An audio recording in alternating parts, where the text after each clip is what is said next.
जय मसीह की सबको। आज इस अच्छे अवसर का लाभ उठाते हुए मैं बाइबल से कुछ उपदेश लाना चाहता हूँ। शब्दों में कुछ गलतफहमी हो सकती है, कृपया मुझे इसके लिए क्षमा करें। बोलने या सुनने में ये या समझने में बहुत मुश्किल हो सकता है, फिर भी इस धन्य समय को लेते हुए मैं एक छोटा सा साझाकरण लाऊंगा। आओ हम एक साथ होकर सुने। तो देखियो, आदि में या शुरुआत में दुनिया बहुत सुंदर से बनाया गया और शांतिपूर्ण थी। जो सब कुछ हमारे ईश्वर ने बनाया गया, सब कुछ अच्छा था। परमेश्वर ने तारे, चंद्रमा, प्रकाश और अंधकार को बनाया। उसने पेड़ पौधे, जानवर, नदियाँ, पक्षी, पहाड़ और बहुत कुछ भी बनाया, और ये सब कुछ अच्छे थे।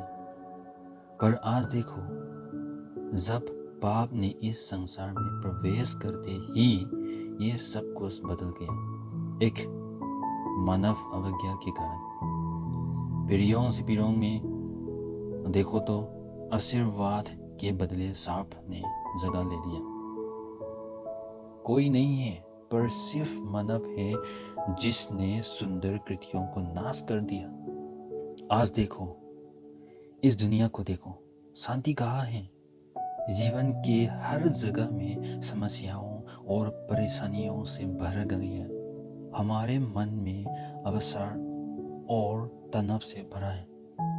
लोगों को देखो, बहुत क्रूर है और हिंसक हो गई है, और यह लोगों शांति के लिए गलत तरीके से लड़ रही है। हाँ देखो, गलत तरीका इस्तेमाल करके शांति के लिए लड़ रहे हैं, पर शांति कहीं पर नहीं मिलने वाला। कितने दयालु लोग हैं ये लोग, गलत रास्ते से शांति को ढूंढ रही हैं। हाँ, वो लोग कितने गलत है कि गलत रास्ते से शांति को खोज रही है। पर सुनो मसीहा लोग, सुनो विश्वासियों लोग, धन्य हो आप लोग, क्योंकि आप लोग के पास शांति पाने का मार्ग है। तो आज हम बाइबल के माध्यम से देखते हैं शांति कैसे पाए।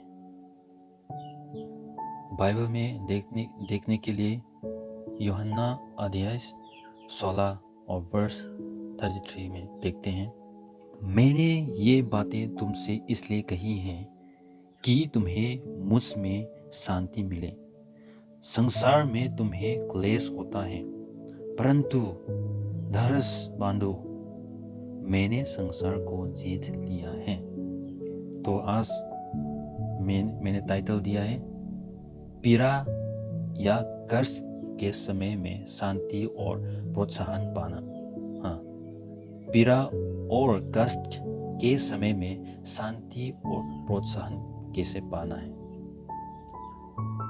यदि आप पिछले अध्यायों चैप्टर 13 से लेकर 16 तक पढ़ेगा तो आपको स्थिति की स्पष्ट समझ होगी। यह चर्च या विश्वासियों को भय और क्लेशों का सामना कर रहे थे। इसलिए यीशु ने सूली पर चढ़ाने से पहले अपने प्रेरितों और शिष्यों को मजबूत होने के लिए प्रोत्साहित किया। स्वर्गारोहण के बाद यीशु जानता था कि सभी विश्वासियों को और अधिक क्लेशों का सामना करना पड़ेगा। उस समय कुछ सहने में असफल हो सकती हैं और कुछ लोग भय या डर से भर जाएंगे। इसलिए यीशु अपने चेलों को आने वाले क्लेशों और सतावों में उस पर भरोसा रखने के लिए तैयार कर रहा था। हाँ, उन लोग विश्वासियों को यीशु ने तैयार कर रहा था। विश्वासी भय से भर गई। उस समय में उन्हें सताया गया और ईसाई होने के कारण उन्हें मौत का सामना भी करना पड़ा। हर समय में कोई शांति और आराम नहीं था। बस चिंता है कि उन लोग को क्या होगा। फिर भी यीशु ने उन्हें प्रोत्साहित और दिलासा दिया। उसने उन्होंने के जीवन में शांति का मार्ग दिखाया है और आनंद जीवन का आश्वासन दिया। तो पिछले पढ़ने में हमने देखा है कि मुझे मतलब यीशु खुद को व्यक्त करता है। वे अपने चेलों को अपने पास आने के लिए दिलासा देता है और शांति पाने का आशा दिया। उसने आराम और दिलासा दिया क्योंकि वो मतलब यीशु ही शांति का स्रोत है और कोई रास्ता नहीं, सिर्फ यीशु मसीह ही स्रोत है। देखो, आप शांति पाने के लिए किसी विकसित या खूबसूरत जगह पर नहीं जा सकते। आप किसी से भी नहीं पूछ सकते। आप अपनी मेहनत और मानवीय शक्ति से नहीं कमा सकते। लेकिन शांति पाने का एक ही तरीका है, यीशु मसीह ही शांति है। यीशु ही शांति का राजकुमार है। यशायाह 9:6 में दिखाया गया। इसलिए यीशु मरने से पहले और स्वर्ग में जाने से पहले विश्वासियों को प्रोत्साहित और दिलासा दिया। आने वाले समस्याओं या अत्याचारों को कभी नहीं डरना, बल्कि यीशु पर भरोसा रखने को कहा। ये सच्ची दखलता है और यीशु ही मार्ग और सच्चाई और जीवन है। ऐसे ही यीशु ने आशा दिया और उन्हें मजबूत किया। उस पर भरोसा रखने को दिलासा दिया और आराम दिया। तो आए इस दुनिया के बारे में बात करते हैं। यह रहने के लिए एक भी शांतिपूर्ण जगह नहीं है। दिन प्रतिदिन हत्या, चोरी, डकैती, हिंसा, पीड़ा, घृणा, पक्षपात, विवाह समस्या, आर्थिक समस्या, झूठ बुलाना और बहुत कुछ हर सुबह अखबारों में पढ़ो। बलात्कार का मामला, हत्या का मामला, नस्लवादी हमला, भेदभाव और बहुत कुछ। बहुत शत्रुतापूर्ण और क्रूर है ये दुनिया। शांति और आराम के लिए जगह नहीं है। अच्छा कोई और कहीं भी नहीं है। कोई समझौता नहीं है। हम विश्वासियों लोग हैं इस बुरी दुनिया में। हाँ, हम विश्वासियों लोग हैं इस दुनिया में। हम जी रहे हैं इस दुनिया में, इस बुरी दुनिया में। परंतु धन्य हो तुम जिन्होंने यीशु पर विश्वास किया। अब ओती या पुराने नियम में देखते हैं, एक कहानी देखते हैं। दानियेल की कहानी में देखो, अध्याय से चैप्टर 6 में देखो। दानियेल को नफरत करने वाले ने उसे मराने की साजिश रची। उन्होंने राजा दारा को समझा दिया कि जो कोई उसकी आज्ञा को पालन नहीं करेगा वो सिंहों की मांड में डाल दिया जाए। तो इस कहानी को पूरी जानने के लिए आप दानियेल के चैप्टर 6 में पढ़ सकते हैं। दानियेल को सिंहों की मांड में डाल दिया गया। इस समय दानियेल को क्या लगा होगा? डर से उसे घेर लिया होगा। हाँ, डर से घेर लिया होगा। बाइबल में देखते हैं, बाइबल में देखो तो उसको डर नहीं था। दानियेल ने समस्या और खतरे की ओर नहीं देखा। उसने इज़राइल के परमेश्वर पर भरोसा किया। हाँ, उसने परमेश्वर में अपना विश्वास दिया। उन्होंने असंभव के परमेश्वर पर भरोसा किया। परमेश्वर जो शेरों का मुंह बंद कर सकता है। तो इस तरह उसने खतरे के सामने शांति और आराम पाया। हाँ, दानियेल ने शांति और आराम पाया। उसने एक सच्चे परमेश्वर पर भरोसा किया और उसको जरा भी चोट नहीं पहुंचा। तो हमें भी दानियेल की तरह समस्याओं या खतरों को नहीं देखना, पर यीशु जो एक मार्ग है, शांति का राजा को देखना है। वे हमारी शांति है मुसीबतों के बीच में। बाइबल में सच सच बता गया है कि हम विश्वासियों को उत्पीड़न का सामना करना पड़ेगा, कई परीक्षाएं आएंगे। देखो तो दूसरी तिमोथियस 3:12, मत्ती 10:10 और 22 में देखो, या यूहन्ना 15 का 19 और बहुत कुछ है। अभी दूसरे तिमोथियस अध्याय 3 और वर्ष 12 में देखते हैं, पर जितने मसीहा यीशु में भक्ति के साथ जीवन बिताना चाहते हैं वे सब सताए जाएंगे। और मत्ती के 10:22 में देखो, मेरे नाम के कारण सब लोग तुमसे बैर करेंगे, पर जो अंत तक धीरज धरेगा उसी का उद्धार होगा। तो इस दुष्ट संसार में मसीही विश्वासियों को अनेक परीक्षाओं और क्लेशों का सामना करना पड़ेगा। हालांकि परमेश्वर का वचन हमें धीरज धरने के लिए प्रोत्साहित करना कभी बंद नहीं करता। बाइबल हमें हमेशा वादों से दिलासा देती है। पहले हमने यूहन्ना 16 में पढ़ा था कि तुम्हें मुझ में शांति मिले। हाँ, यीशु ने पुनरुत्थान मतलब जीवित होने के द्वारा उसने संसार को जीत लिया है। उसने पाप और मृत्यु को जीत लिया है। उसने चिंताओं, भय या डर को दूर कर लिया है। उसने इस संसार का राजा शैतान को हरा दिया है। तो इसलिए यीशु बुला रहा है कि उस पर भरोसा विश्वास रखने के लिए। उनके लहू ने खरीद लिया है। उसने हमें अंधकार के वश से छुड़ाया है।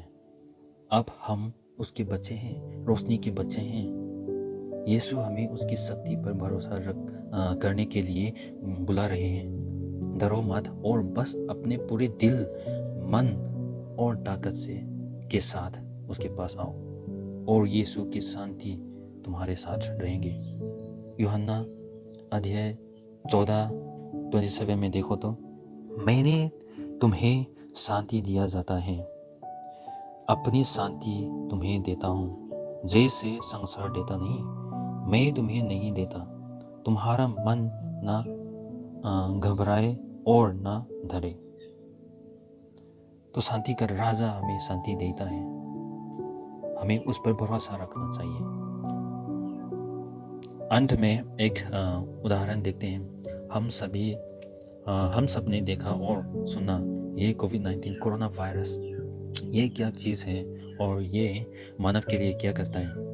ये एक छोटा सा वायरस है जिसने एक बड़ा डर फैला दिया है। इस डर से इस दुनिया को हिला रख दिया। हर रोज़ हमने खबरें सुनी कि कितने प्रभावित हैं और कितने मारे गए हैं। हम लोग इस स्थिति से मुक्त होने चाहते हैं। सब लोग बहुत कष्ट में हैं और वे चिंतित हैं। हर कोई मन की शांति चाहते हैं। लोग डरे हुए हैं और वे वैक्सीन का इंतज़ार कर रहे हैं। और देखो, अब वैक्सीन आ गया, लेकिन वैक्सीन के बारे में नकली या गलत वीडियोस हर जगह फैल गए हैं या हर सोशल मीडिया में फैल गई, जिससे अराजकता और अधिक चिंता पैदा हो रही है। सब लोगों को उम्मीद है कि वैक्सीन से वे बीमारी से मुक्त हो जाएंगे, लेकिन अब कुछ लोग वैक्सीन लेने से डरते हैं। देखिए, वैक्सीन भी नहीं ला सकती शांति वैक्सीन से नहीं ला सकते। आपने कोरोना वायरस के बारे में बहुत कुछ पढ़ा है। इस बीमारी से बचने के लिए आपने बहुत से बातों का अध्ययन किया है, लेकिन ये कभी भी अच्छी चीज़ें नहीं लाएगा। ये अधिक तनाव और चिंताएं ला सकती हैं। इसलिए कोई चीज़ नहीं है जो शांति को ला सकते हैं। बस सिर्फ यीशु का वचन, मतलब परमेश्वर का वचन ही शांति दे सकता है। लेकिन आपके पास परमेश्वर के वचन पर ध्यान केंद्रित करने के समय नहीं है। जो शांति लाएगा। शांति या आत्मविश्वास या भय से मुक्त होने का स्रोत परमेश्वर का जीवित वचन है। कोई और रास्ता नहीं है। तो विश्वासियों, अपनी आंखें खोलने का समय आ गया है। यह समय है कि हम अपने प्रभु के पास करीब आने का इस अवसर को ना चूकें। उसके वचनों पर मनन या ध्यान करें और आपको शांति और प्रोत्साहन मिलेगा। अभी देखो, मिस्र की 10 विपत्तियों को याद करो। हम सभी जानते हैं कि कौन प्रभावित हुए और कौन नहीं। जो लोग परमेश्वर की आज्ञा को पालन करते थे वे मारे नहीं गए, और यहाँ तक कि उनके पशुओं को भी चोट नहीं पहुंची। तो आप और मैं जो यीशु के लहू पर भरोसा रखते हैं, उस लहू ने हमें बचाया गया और हम परमेश्वर के संतान कहलाते हैं। ये हमारे प्रभु के पास आने और उनके संरक्षण में रखने के समय है। दूसरा रास्ता मत खोजो, दूसरा रास्ता भी नहीं है। परमेश्वर अपने लोगों को कभी नहीं छोड़ेगा। तो आप प्रार्थना करें और उसे सारी चिंता और सभी चीज़ों पर नियंत्रण करने दें और आपकी देखभाल करने दें। हम परमेश्वर के बच्चे हैं, इसलिए हमारे पास महामारी और दुनिया पर जीत है। पहला यूहन्ना अध्याय 5 और 4-5 में देखते हैं, क्योंकि जो कुछ परमेश्वर ने उत्पन्न हुआ है वे संसार पर जय प्राप्त करते हैं, और वे विजय जिससे संसार पर जय प्राप्त होती है हमारा विश्वास है। संसार पर जय पाने वाला कौन है?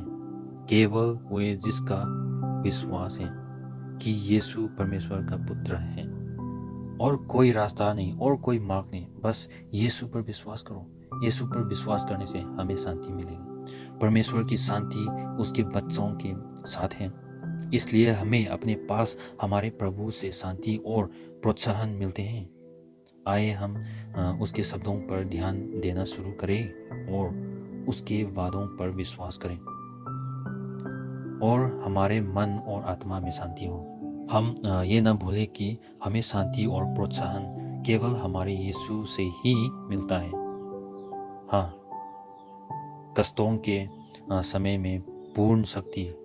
आए हम उसके शांति पर भरोसा करें। चलो आज हम यीशु पर विश्वास रखते हैं और उस पर भरोसा रखते हैं, और उसका शांति आप लोग को आए।